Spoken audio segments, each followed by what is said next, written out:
Assalamualaikum students, my name is Sadia Khurram. I am your chemistry teacher. आप लोग पढ़े हैं चैप्टर नंबर 8 एलिफेटिक हाइड्रोकार्बन्स.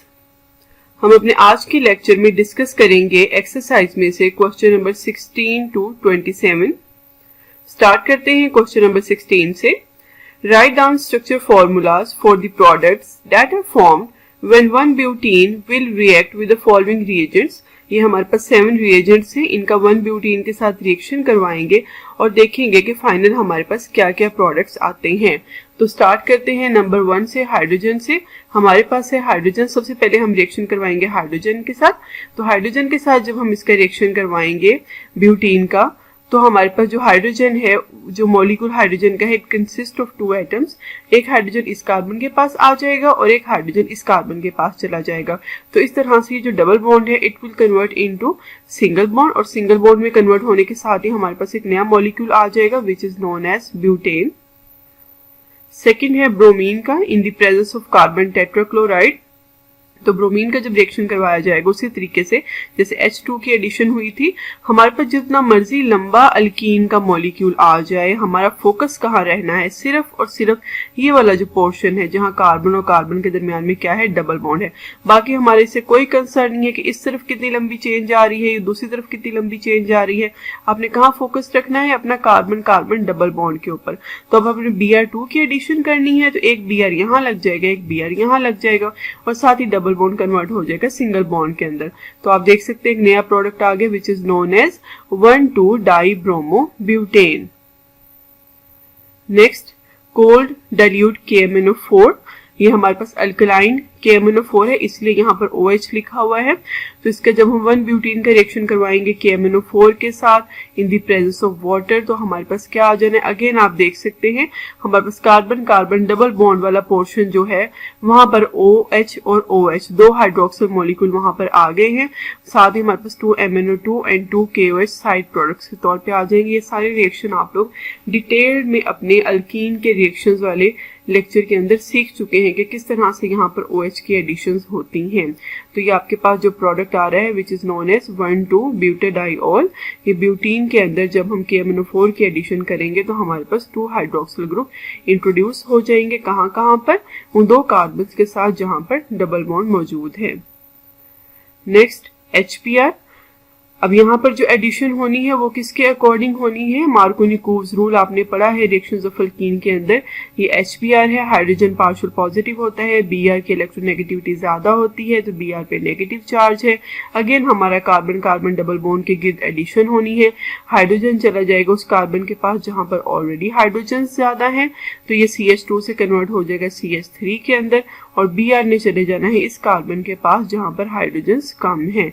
तो this addition will occur according to Markovnikov's rule. Next, oxygen in the presence of silver. जब हम oxygen की addition करवाएंगे तो हमारे पास ब्यूटीन का वो वाला पोर्शन जहां कार्बन और कार्बन के साथ डबल बॉन्ड है वहां डबल बॉन्ड ब्रेक होगा और ऑक्सीजन का एक एटम इस तरह से ट्रायंगल बना लेगा. यहाँ पर आके आपने एपॉक्साइड एडिशन वाले रिएक्शन पढ़ा हुआ है अल्कीन्स के अंदर. ये वही रिएक्शन है, बस चेन को थोड़ा लंबा कर दिया गया है. तो हमारे पास जो कंपाउंड आ गया है डेट इज ब्यूटाइलिन एपॉक्साइड.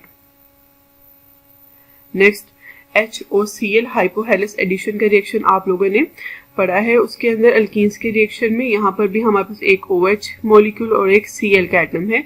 तो कार्बन कार्बन डबल बॉन्ड के साथ एक हमारे पास Cl की एडिशन हो जाएगी यहाँ पर, और एक तरफ जाकर OH लग जाएगा तो नया कंपाउंड आ जाएगा 1-क्लोरो-2-ब्यूटेनॉल. आप इसका मैकेनिज्म भी अपने अल्कीन्स वाले रिएक्शंस के अंदर डिटेल में देख चुके हैं. Next, with dilute sulphuric acid.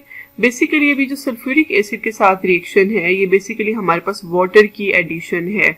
Overall हम कह सकते हैं कि यहाँ पर वाटर ने ऐड होना है. तो हम इसका मैकेनिज्म देखते हैं किस तरह से है.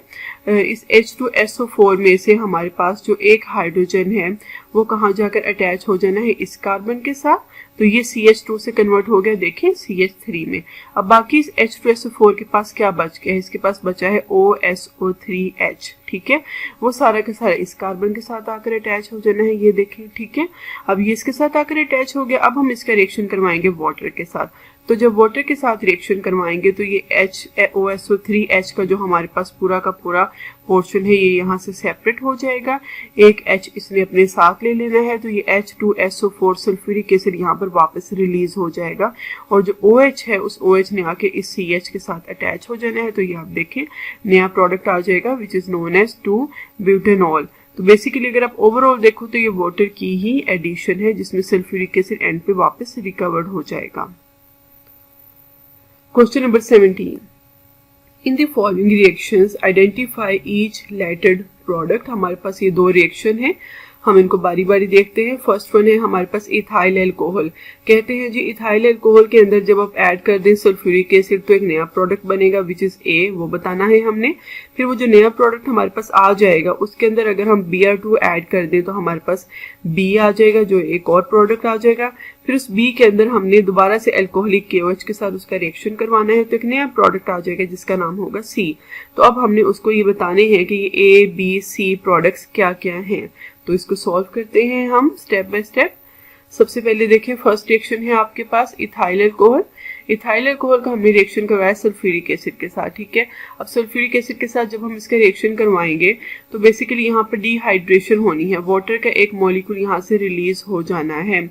होगा क्या कि एक इस कार्बन में से क्या निकल जाएगा H, ये कार्बन कन्वर्ट हो जाएगा CH2 के अंदर और इस कार्बन से निकल जाएगा OH, ठीक है। तो ये CH2 ऐसे ही रहेगा, OH यहाँ से निकल जाएगा, एक H यहाँ से निकला, एक OH यहाँ से निकला, तो क्या चीज रिमूव हुआ, वाटर, ठीक है।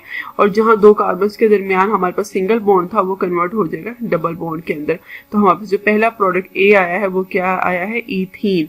अब इस A के अंदर यानी इथीन के अंदर हमने ऐड करना है ब्रोमीन। देखेंगे नया प्रोडक्ट क्या आता है, तो बहुत सिंपल सी एडिशन है, एक Br का आइटम इस कार्बन पे, एक Br का आइटम इस कार्बन पे, तो आपके पास नया प्रोडक्ट आ जाएगा 1,2-डाइब्रोमो ईथेन। तो ये हमारे पास B प्रोडक्ट आ गया है।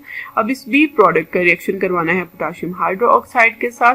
तो यहाँ पर क्या होना है, HBr का मॉलिक्यूल रिलीज हो जाएगा, बारी बारी दो दफा ये रिएक्शन होगा।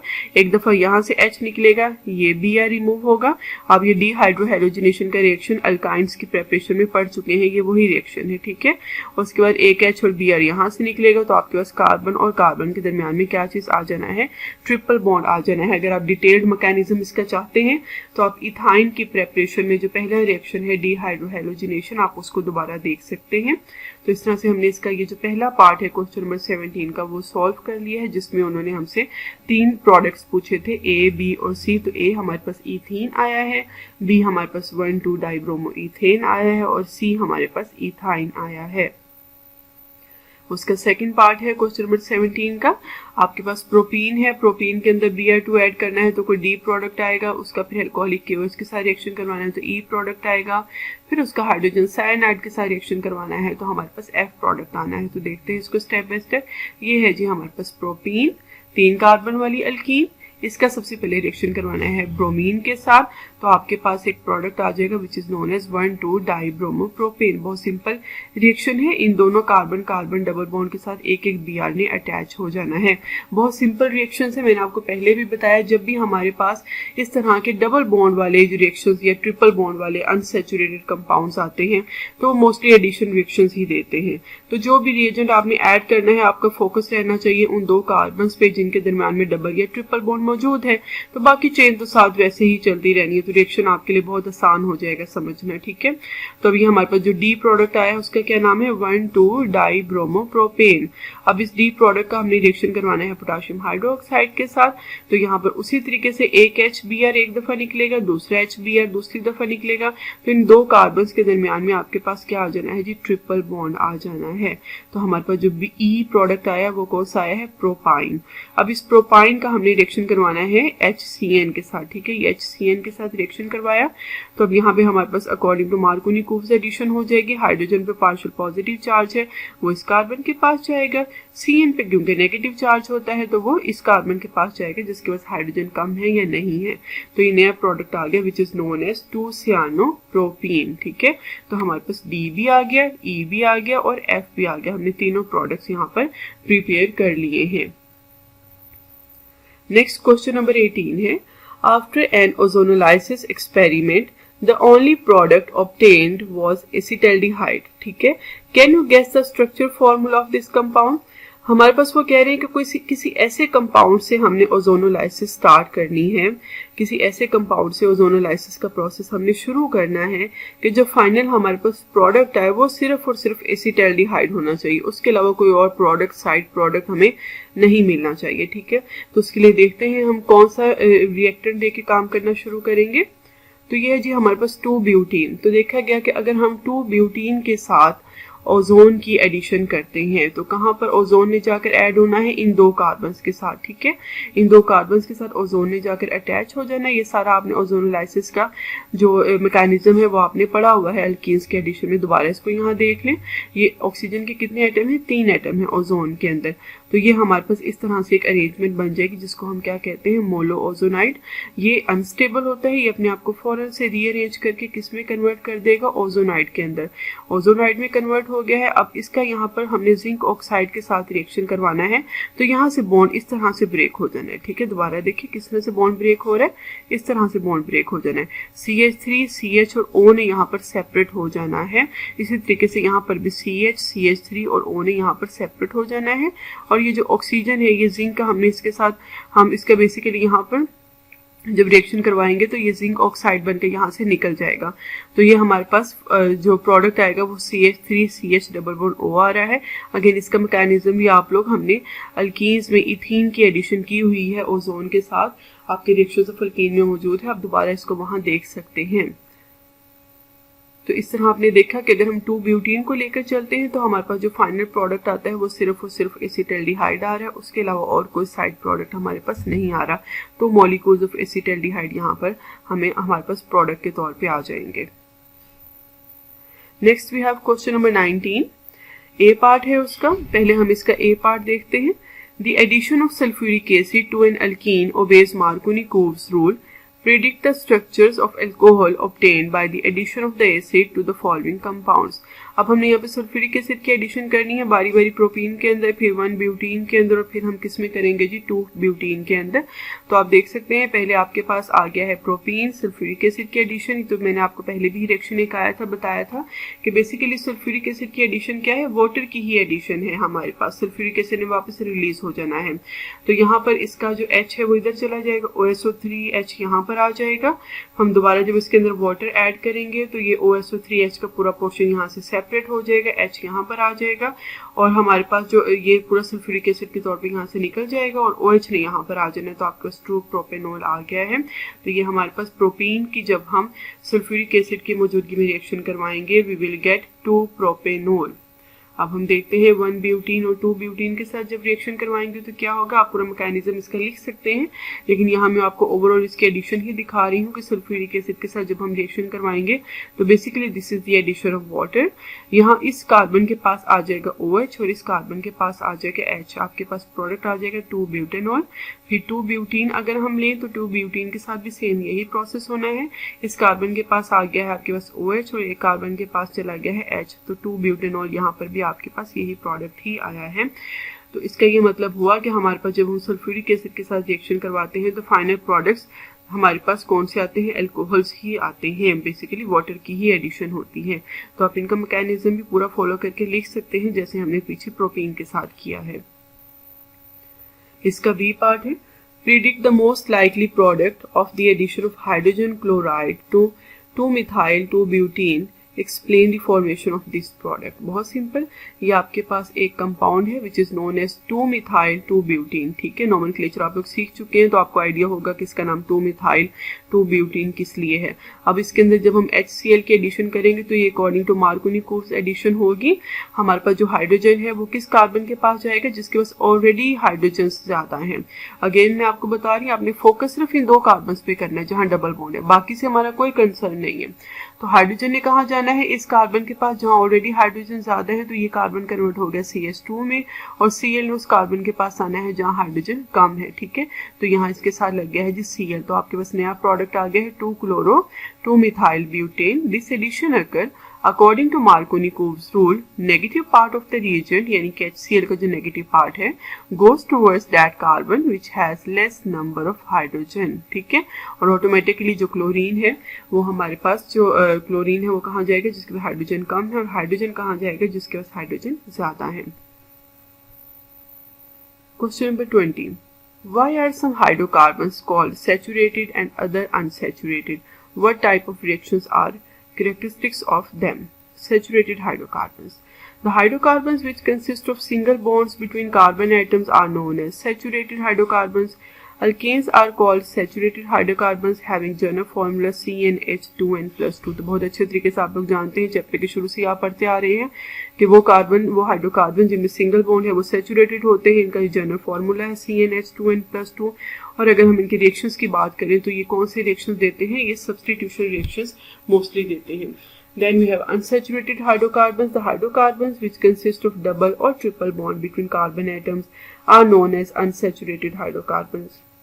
ऐसे हाइड्रोकार्बन जिनमें डबल या ट्रिपल बॉन्ड होगा उनको हम अनसैचुरेटेड कहते हैं। अल्कीन्स एंड अल्काइंस हैं अनसैचुरेटेड कंपाउंड्स। अल्कीन्स का जनरल फार्मूला CnH2n, अल्काइंस का है CnH2n-2। अगर हम रिएक्शंस की बात करें तो ये मोस्टली एडिशन रिएक्शंस फॉलो करते हैं। ठीक है, बहुत सिंपल क्वेश्चन था। Next you have question number 21.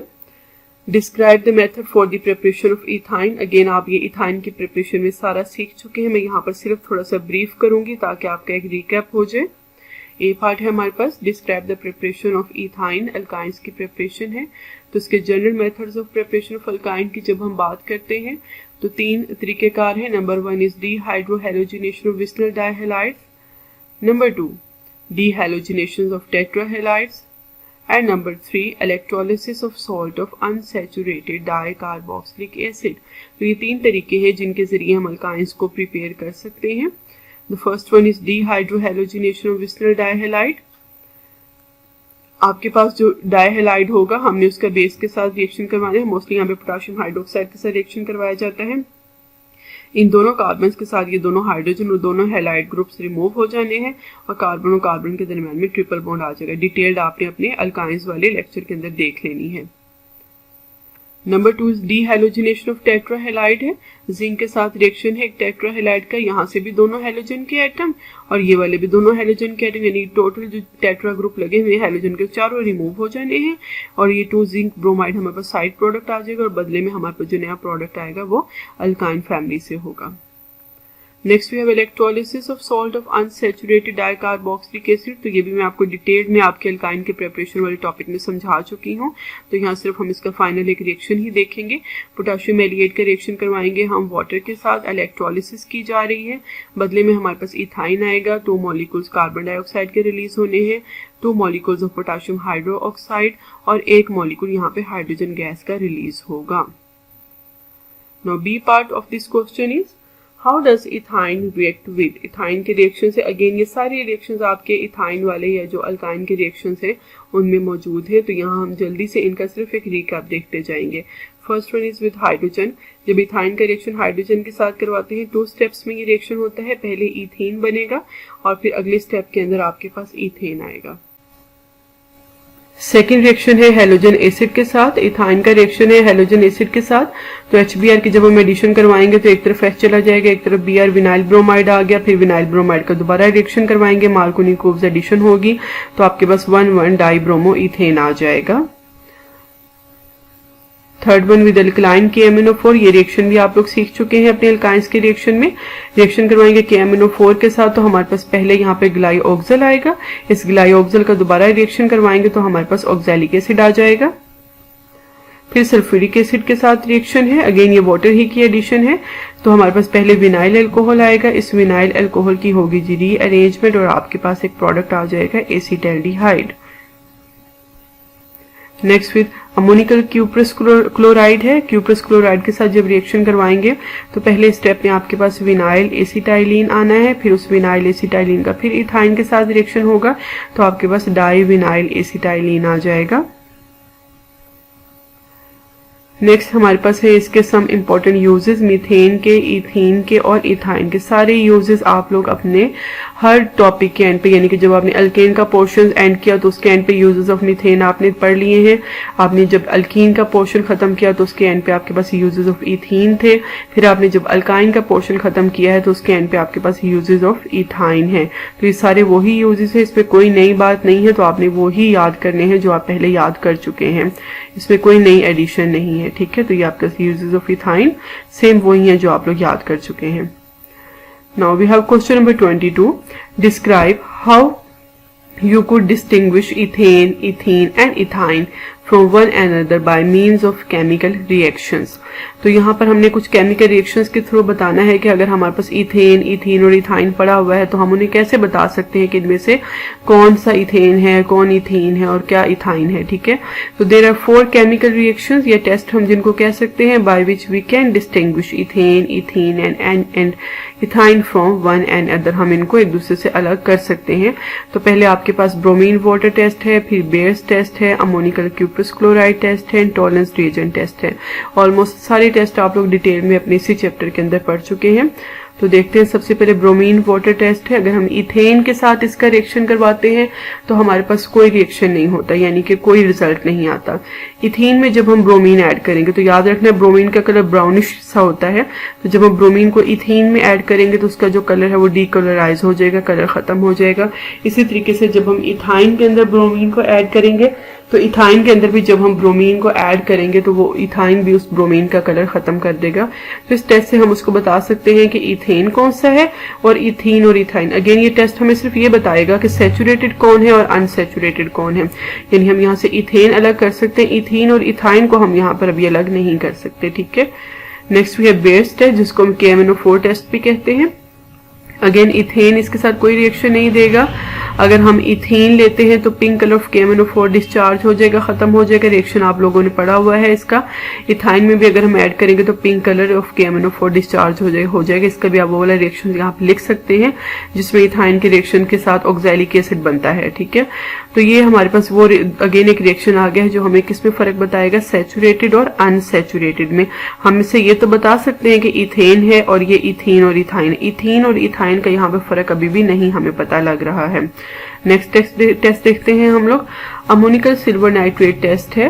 Ethane के साथ अगर करेंगे तो कोई रिएक्शन नहीं आना, इथीन के साथ करेंगे तो भी कोई रिएक्शन नहीं आना. अगर हम इथाइन के साथ करेंगे तो white precipitate of silver acetylide formed हो जाएंगे. यानी इस टेस्ट के साथ फाइनली हम बता सकते हैं, उन्हें इथीन और इथाइन का फर्क भी बता सकते हैं. अमोनिकल क्यूप्रस क्लोराइड टेस्ट है. इथेन में कोई रिएक्शन नहीं देना, इथीन में भी कोई रिएक्शन नहीं देना, लेकिन जब हम इथाइन के साथ करेंगे तो red precipitate of copper acetylide formed होंगे. तो इस टेस्ट के जरिए भी हम उन्हें बता सकते हैं कि इथीन और इथाइन में क्या फर्क है, कि इनमें से इथीन कौन सा है और इथाइन कौन सा है.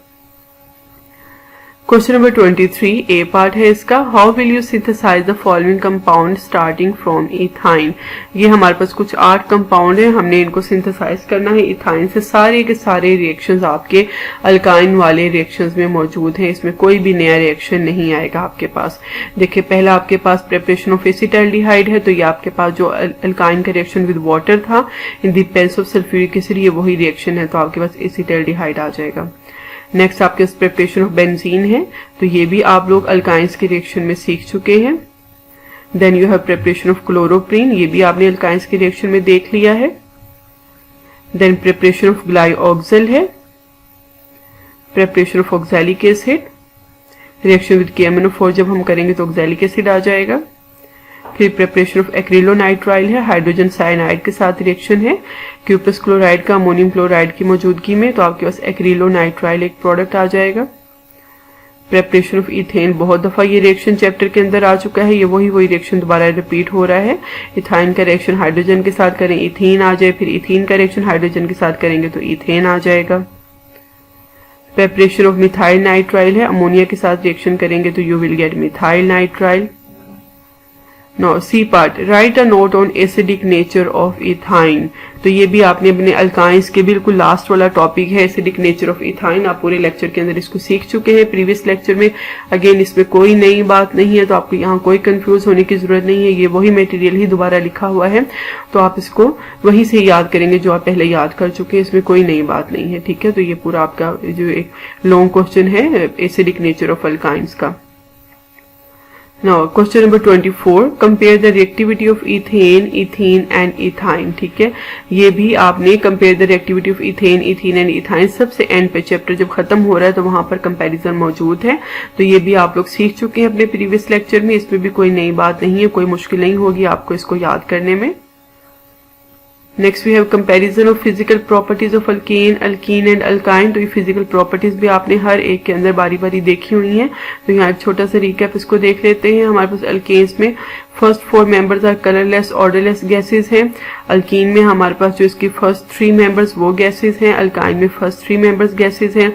अल्केन में 5 to 17 आर लिक्विड्स, अल्कीन्स में 5 to 15 आर लिक्विड्स, अल्काइन में 5 to 12 आर लिक्विड्स। और उसके बाद अल्केन्स में हाई मेंबर्स फ्रॉम C18 जो है उससे आगे सारे सॉलिड्स होंगे। अल्कीन में भी 15 के बाद वाले सॉलिड और अल्काइन में भी 12 के बाद वाले सॉलिड हैं सारे के सारे आपके पास। फिर अल्कीन और अल्काइन में और क्या है हमारे पास, इनमें जो अल्केन्स है वो कलरलेस ऑर्डरलेस है, ना कोई कलर ना कोई स्मेल। अल्कीन की एक स्पेसिफिक स्मेल होती है, कलर कोई नहीं होता। अल्काइन में जो एसिटाइलिन है वो गार्लिक जैसी उसकी थोड़ी स्मेल है। और हमारे पास जो अल्केन्स है ये नॉन पोलर या वीकली पोलर, ऑलमोस्ट तीनों की प्रॉपर्टी सेम ही है, तीनों ही हमारे पास नॉन पोलर या वीकली पोलर है। और अगर हम इनकी सोलबिलिटी की बात करें तो कोई भी पानी में हल नहीं होगा, लेकिन ये नॉन पोलर जो हमारे पास सॉल्वेंट्स होते हैं जैसे कि अल्कोहल है, बेंजीन है, कार्बन टेट्राक्लोराइड, ईथर, उनके अंदर ये डिसॉल्व आसानी से हो जाएंगे। मेल्टिंग और बॉइलिंग पॉइंट इनके जैसे से इनका मॉलिक्यूलर मैस इंक्रीज होगा, तीनों में सेम बात ही है। इनके मेल्टिंग और बॉइलिंग पॉइंट्स भी, उनकी डेंसिटीज भी इंक्रीज होती जाएंगी। नाउ क्वेश्चन नंबर 25 है, how does propyne react with the following reagent. आपके पास ये 3 रिएजेंट है, प्रोपाइन का रिएक्शन करवाना है। तो बहुत सिंपल रिएक्शन है हमारे पास। ये सबसे पहले प्रोपाइन का सिल्वर नाइट्रेट के साथ अमोनियम हाइड्रोक्साइड की मौजूदगी में। तो आपके पास ये जो ट्रिपल बॉन्ड कार्बन है यहाँ से एक हाइड्रोजन ये निकलेगा और इसी जगह एक सिल्वर ने आ जाना है, ठीक है। बाकी आपके पास अमोनियम नाइट्रेट एंड वाटर है। सिमिलर जब आप क्यूप्रस क्लोराइड के साथ रिएक्शन करवाएंगे उसी तरीके से इस कार्बन के साथ जो हाइड्रोजन है उसने रिमूव होकर उसकी जगह के मेटेलिक पोर्शन में आ जाना है। अब मेटल के अलावा और कुछ नहीं आएगा क्योंकि मेटल्स आर हाईली इलेक्ट्रोपॉजिटिव। तो जब हाइड्रोजन यहाँ से निकलेगा, क्योंकि हाइड्रोजन पे अच्छा पॉजिटिव चार्ज होता है, तो उसकी जगह कोई ऐसी चीज ही आनी चाहिए जो पॉजिटिव इन नेचर होगी। तो यहाँ पर एक मेटल का पोर्शन आ जाएगा। ये अकॉर्डिंग टू आपकी जो एसिडिक नेचर ऑफ अल्काइन है ये उसके अकॉर्डिंग रिएक्शंस आपके हैं। तो आपके पास कॉपर प्रोपाइनाइड आ जाएगा एक प्रोडक्ट। वाटर के साथ रिएक्शन है mercuric sulphate and sulphuric acid की मौजूदगी में, तो यू विल गेट एसीटोन। ये रिएक्शन आप अपने चैप्टर के अंदर पढ़ चुके हैं। क्वेश्चन नंबर 26 है, a compound has a molecular formula C4H6 when it is treated with excess hydrogen in the presence of nickel catalyst. A new compound C4H10 is formed. When C4H6 is treated with ammonium silver nitrate, a white precipitate is formed. What is the structure formula of the given compound? वो कह रहे हैं कि आपके पास ये जो C4H6 एक compound है ना, अगर इसके अंदर हम हाइड्रोजन ऐड करें you will get C4H10। तो अब हमने देखना है कि हमारे पास C4H6 की 2 पॉसिबिलिटीज हैं। 1 ब्यूटाइन भी C4H6 है, 2 ब्यूटाइन भी C4H6 है। अगर हम इन दोनों के अंदर हाइड्रोजन ऐड करते हैं तो हमारे पास C4H10 ही आना है, ठीक है। ये देखें, ये 1 ब्यूटाइन में आपने हाइड्रोजन ऐड किया तो आपके पास C4H10 यानी कि ब्यूटेन आ गया है। आपने 2 ब्यूटाइन के अंदर H2 ऐड किया तो यहाँ पर भी C4H10 यानी कि ब्यूटेन आ गया है। तो फिर हमारे पास इन दोनों में से वो कौन सा कंपाउंड है, अगर हम उसका सिल्वर नाइट्रेट के साथ रिएक्शन करवाएं तो व्हाइट प्रेसिपिटेट बनते हैं। तो अगर अब यहाँ पर भी फोकस करो ना, आपको थोड़ा सा आइडिया हो जाएगा। इस कार्बन के साथ देखें 1 ब्यूटाइन वाला जो हमारा ट्रिपल बॉन्ड वाला कार्बन है, यहाँ पर हाइड्रोजन मौजूद है, नजर आ रहा है। अगर अब 2 ब्यूटाइन वाला कार्बन देखें जहाँ ट्रिपल बॉन्ड मौजूद है, क्योंकि एडिशन तो वही होनी है ना जहाँ ट्रिपल बॉन्ड मौजूद है। अब अगर आप देखो इस ट्रिपल बॉन्ड वाले इस कार्बन के पास भी कोई हाइड्रोजन नहीं है जो रिप्लेस हो सके, इस कार्बन के पास भी कोई हाइड्रोजन नहीं है जो रिप्लेस हो सके, ठीक है। तो बचा कौन सा, ये 1 ब्यूटाइन का कार्बन, इसके साथ ये हाइड्रोजन है, इसको हम हटा के इसकी जगह सिल्वर ला सकते हैं। तो आप देख सकते हैं जब 1 ब्यूटाइन का रिएक्शन करवाया गया है तो यहाँ पर सिल्वर आ गया। हमारे पास सिल्वर नाइट्रेट के साथ जब रिएक्शन करवाया तो व्हाइट प्रेसिपिटेट फाइनल प्रोडक्ट में आ जाएंगे। इसका मतलब है कि जो हमारे पास कंपाउंड है वो 1 ब्यूटाइन है, ना कि 2 ब्यूटाइन।